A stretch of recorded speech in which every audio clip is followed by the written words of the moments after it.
There's also the psychological, ideological, almost religious aspect that has unfortunately become unto its own self among women, I'd say, where their value is how they don't need men, like their independence from men. That's a brag. It's a brag. They're bragging about to the extent to which they don't need men. Right, but I also think it's starting to become an increasing percentage of women's core value. Like, no, I'm a strong, independent woman. I don't need a man. Yes. And so you're starting to see a spiritual adherence to being not married as well. Got it. And then if they want kids, they can in vitro, surrogate, whatever else, stuff like that. But you're starting to see it go beyond mere consumption and economics to now spiritual purpose and meaning. We're like, I'm a vegetarian. You know, how do you tell who the libertarian, the vegetarian, or the pilot in the room is? They'll let you know. They'll let you know, They'll exactly. tell you all about So it. that's So I think it has also become reality in the economy, and people are now capitalizing off of it.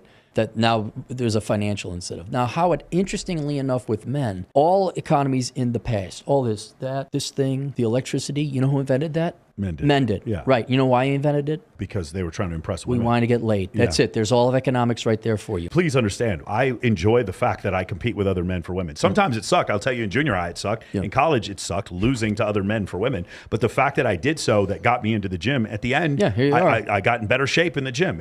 I do understand that some of my motivation, if you were to look at it, like what is a ubiquitous motivation for Homo sapien men, it is higher sexual selection and higher status. And so this is hardwired. Yes. Not debatable. Not an opinion, not social conditioning. And so men, at least of the human species, we have been geared and we're like, okay, I'm going to work, gather resources, attract a woman, have kids, maybe attract some other women along the way. But, and I've said it in 2 of my books now, men are the economic engines of growth. Women are the fuel. Female youth and beauty is the fuel they run on. Right. Not women, female youth and beauty, because we want productive value. We want reproductive capability. What has happened, again, I don't think consciously, but now very consciously, they said, all right, well, women can now go pursue careers and do whatever else. And it's fine. I'm a libertarian, make your choices. But they did abandon men as the primary thing. It was family, was men, find a man, fall in love, that kind of thing. That has now been abandoned. And for a while, society could rely on the male sex drive to like, well, okay, I mean, just common sense too. Like back in the day, well, yeah, why shouldn't women be able to do that? Well, yeah, I don't want to prevent her. You know, there was some philosophy there too. But they kind of relied on the male sex drive. Well, we'll keep doing this. Then things start to fall apart about the 70s. You're saying as things got more egalitarian, they were like, well, the male sex drive will still continue to motivate men to be productive, even though they're not receiving the same deal. Right. Yeah. And they weren't wrong. Yeah. Because men kept on working. Sure. And maybe you could even argue they worked harder. And someone go, well, I got to go to college for this. I got to go do this. I got to go to trade school. I got to build a McMansion. I got to be a faster car. I got to get a Rolex, all this other stuff. But it started falling apart, I'd say, in the 70s when you just had this wave of divorce. I call it the divorce Olympics, and the boomers took gold medal. Where, whoa, you know, not only did the boomer men just get slaughtered and blindsided by this, but my generation were like looking at, what the hell is this? And so now at least there's a little, something like, this isn't like a Jimmy Stewart movie anymore where, oh, geez, I got the girl, we're happily married. Oh, Lawrence, that is something. And then it happens to our generation again. But each time, women were becoming less and less interested in men. So do you remember the like Glamour and Teen Beat type of magazines and all that stuff? Have you ever gone back and read that stuff those girls were reading? Yeah. What was it like? It's like the predecessor. It's like the T100 before the T800. So they were getting them ready. They were getting them ready. It was the same.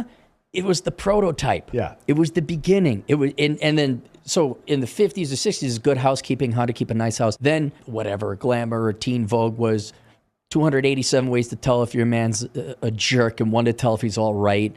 And then the internet, which is what I think just put a magnifying glass over it, and now you can see it in 4K. Yeah.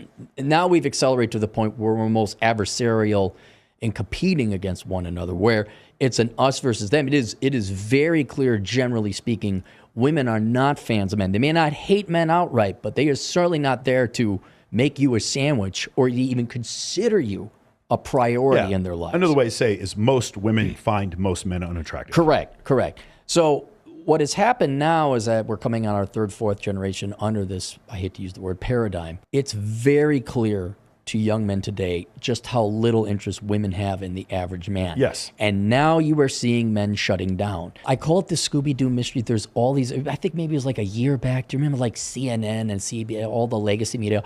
I just can't figure out why men aren't working. Why is there 7 million men that aren't in the labor force? Oh my God, it's just, and then they come up with the dumbest ideas like, well, we just need more government programs to get them in the school. It's like, you need thinner women who are nice with long hair and big tits. But you can't say that. You can't say, well, men have ran on this fuel this entire time. They're used to an octane level of 91 fuel, and you're feeding them octane of 37, and it's ruining the engines. It's so crazy, the whole thing after the pandemic, how people don't want to work anymore, Aaron. Right. As somebody, I employ about 60 people. It's just so crazy. Man, guys, if there was a way to do it, like look at the average time it takes for you to get an Uber in Miami, New York, or LA 4 or 5 years ago, and to compared to now, it's absurd how many times you get canceled on. People don't want to work anymore. And it's because of that thing. It was like, there's the money you need, but it's like, there's enough money I can have to survive. Like there's just enough money. And then it's like, it's not a great survival, but I can have limitless video games for minimum wage. I can still have that.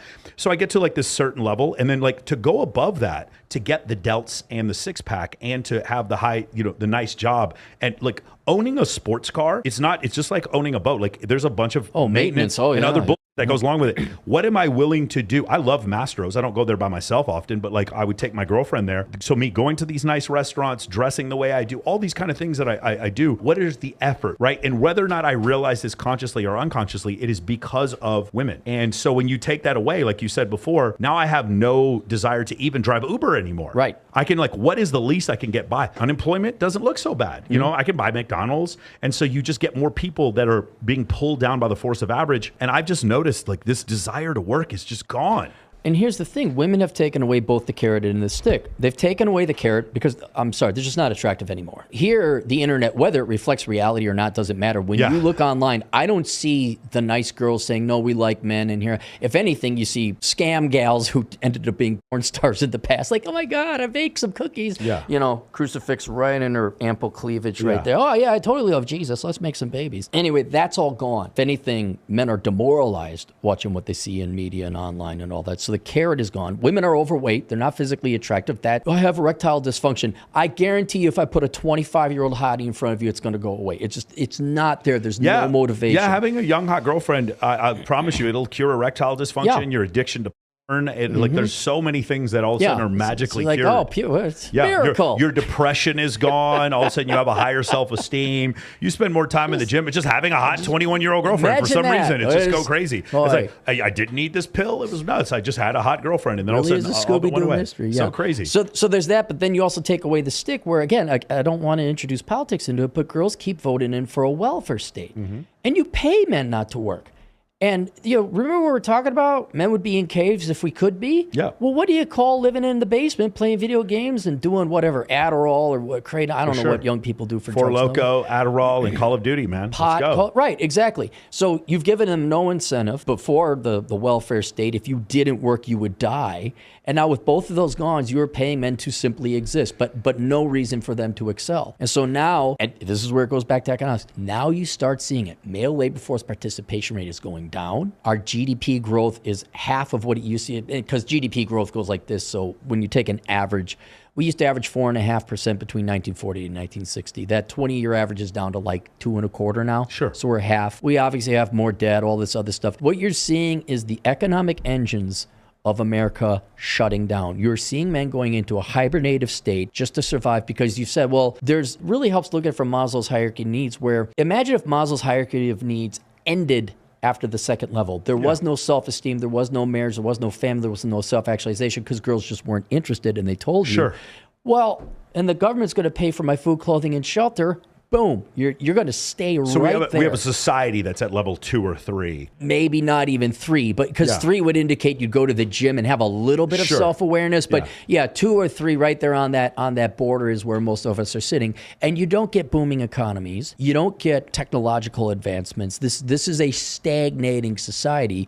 when men are no longer motivated to participate and do their best. And that is the case amongst all species of men All. for all time, as long as there have been men. And I would guess that Australopithecus, Homo habilis, and all these other places, these other species were doing the same thing. They were also competing with other men over women. By the way, that's the reason in two-gender species, the dimorphic difference between the two genders, it shows the level of competition between men for other men. Meaning, so Homo sapiens are about 15%, the males are 15% bigger than the females, and therefore you see some competition, but what you're seeing more is men are competing for resources more than battling other men. So it's only 15% bigger. Elephant bull seals are 10 times the size of the females. And because the bulls are 10 times bigger, all they do is kill each other for access to the females. And one male will have hundreds of females. Gorillas, they're 6 times bigger than the females because all they do is compete with each other. It's not for resources. And same thing with lions. So you'll notice the dimorphic difference between the two genders based on the level of competition.